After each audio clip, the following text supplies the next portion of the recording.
Hello दोस्तों, ये video उनको समर्पित है जिन्होंने अपने मौत से न डरकर अपने देश के बारे में पहले सोचा। और अब सुभाष चंद्र बोस, चंद्रशेखर आजाद, ये सब पूरा भारत जानता है। पर कुछ लोग ऐसे भी हैं जिन्होंने अपने देश के लिए जान दे दी, लेकिन उनका नाम हम नहीं जानते।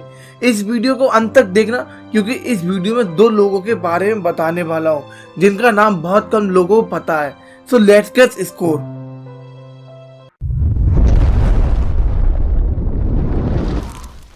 नंबर 1, मकबूल शेरवानी। मकबूल शेरवानी की वजह से जम्मू कश्मीर में पाकिस्तानी आर्मी को हार का सामना करना पड़ा।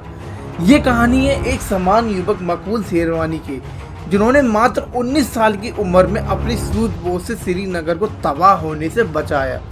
दरअसल 1947 में पाकिस्तानी ने जम्मू कश्मीर में हमला किया। 22 अक्टूबर 1947 पाकिस्तानी सेना ने जम्मू कश्मीर के शहरों मुजफ्फराबाद और उरी को अपना निशाना पहुंचाते हुए बारामूला पहुंची, जहां उन लोगों ने सभी धर्मों का कत्लेआम किया और शहर को पूरी तरह से तबाह कर दिया।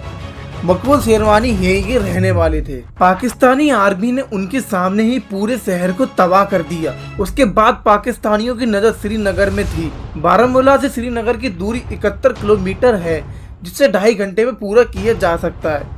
पाकिस्तानियों को श्रीनगर तक जाना बहुत आसानी था, लेकिन उनके सामने दीवार बनकर खड़ा था मकबूल शेरवानी। दरअसल पाकिस्तानी सेना जम्मू कश्मीर के रास्ते जानते नहीं थे, जिनका फायदा उठाया मकबूल शेरवानी ने।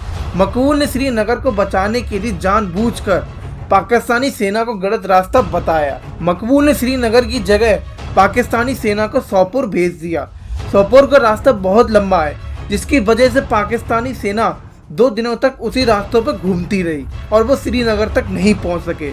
27 अक्टूबर को पहला विमान श्रीनगर तक पहुंच गया। पाकिस्तानी आर्मी जब तक श्रीनगर पहुंच पाती, भारतीय सेना श्रीनगर में पहुंच चुकी थी। और फिर वो तो सबको पता है कि इंडियन आर्मी ने पाकिस्तानी सेना की अच्छे से ले ली। जान बचाकर भागती पाकिस्तानी सेना जब वापस लौट रही थी, तो वह अपने साथ मकबूल को भी ले गए। उन्होंने 7 नवंबर को 1947 को उसे सूली पर लटका दिया।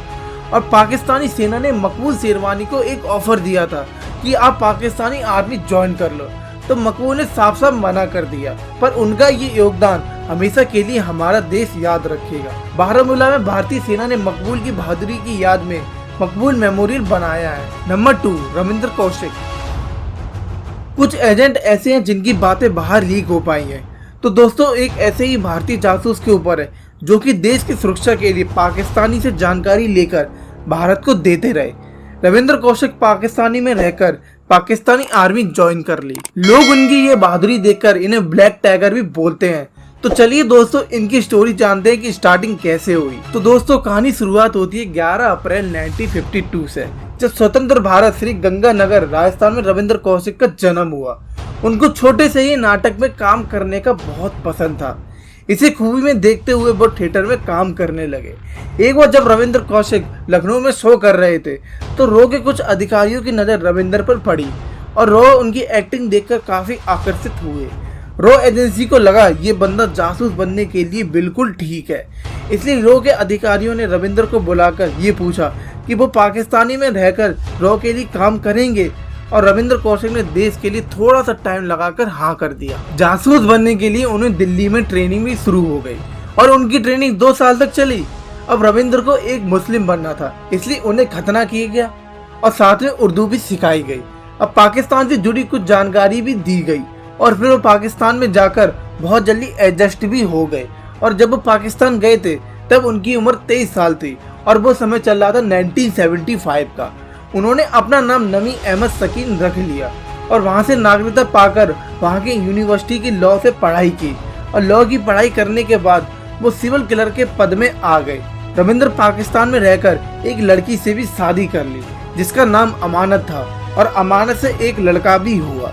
पर मेन फोकस था पाकिस्तानी से जासूसी करना, और रविंद्र कौशिक शानदार काम कर रहे थे और पाकिस्तान की जानकारी भारत को दे रहे थे। इसी काम के लिए रॉ के अधिकारियों ने उन्हें ब्लैक टाइगर कहना शुरू कर दिया। लेकिन 1983 का साल रविंद्र कौशिक के लिए बहुत बुरा रहा। रॉ के अधिकारियों ने एक और एजेंट पाकिस्तान में पहुंचाया, जिसका नाम इनायत मसीह रखा गया।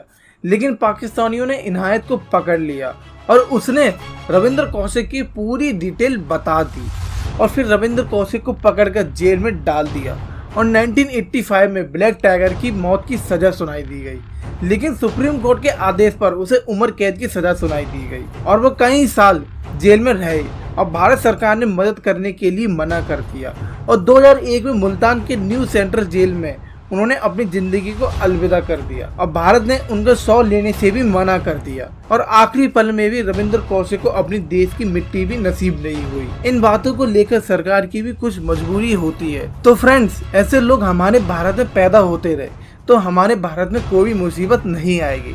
रविंद्र कौशिक की पूरी स्टोरी जानने के लिए आप रॉ की मूवी देख सकते हैं। इन दोनों की स्टोरी हमें गर्व होने का सबूत देती है और हमें इनसे प्रेरणा लेनी चाहिए। और वो कहते हैं ना कि मौत बिना बताए आती है, लेकिन मकबूल शेरवानी और रविंद्र कौशिक को पता था कि हमारी मौत पक्की है। आपको ये स्टोरी कैसी लगी कमेंट बॉक्स में जय हिंद लिखकर हमें जरूर बताना, क्योंकि मुझे तो पता चले कि आपको ये वीडियो कैसी लगी।